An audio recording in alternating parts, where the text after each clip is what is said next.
Small கேப்பில் invest பண்ணுறதுக்கு இந்தியாவில் இருக்கிற பெஸ்ட்டான ஃபண்ட்லாம் என்ன அப்படிங்கிறத நம்ம பார்க்கலாம். மறக்காமல் நம்ம சேனலை சப்ஸ்கிரைப் பண்ணுங்கள், ஃபாலோ பண்ணுங்கள். மேலும் இந்த மாதிரி தகவல்களை நீங்கள் டெய்லி தெரிஞ்சுக்கலாம். அதில் நம்பர் 1 இடத்துல இருக்கிறது என்னென்னு பார்த்தீங்கன்னா பந்தன் ஸ்மால் கேப் ஃபண்டுங்க. இவங்களோட க்ரோத் பார்த்தீங்கன்னா 78.59% இருக்குது. எக்ஸிட் லோடு வந்து 1%, எக்ஸ்பென்ஸ் ரேஷியோ 0.43, மினிமம் இன்வெஸ்ட்மெண்ட் பார்த்தீங்கன்னா 1000 ருபீஸ்ங்க. அடுத்து செகண்ட் வந்து Mahindra man life small cap fund. உங்களோட க்ரோத் பார்த்தீங்கன்னா 74.27% இருக்குது. Exit load 1%, expense ratio 0.25, minimum investment 1000 rupees பார்த்துக்கோங்க. அடுத்தது குவாண்ட் ஸ்மால் கேப் ஃபண்டு. இவங்க வந்து 70.41% ரிட்டர்ன் கொடுத்துருக்காங்க. Exit load 1%, expense ratio 0.7%, minimum investment பார்த்தீங்கன்னா 5000 ருபீஸுங்க இவங்களுக்கு.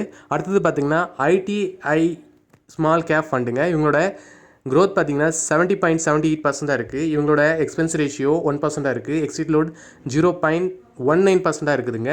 ஆனாலும் இவங்களோட மினிமம் இன்வெஸ்ட்மெண்ட்னு பார்த்தீங்கன்னா 5000லேருந்து ஸ்டார்ட் ஆகுது. நீங்கள் இன்வெஸ்ட்மெண்ட் ஸ்டார்ட் பண்ணலாம்.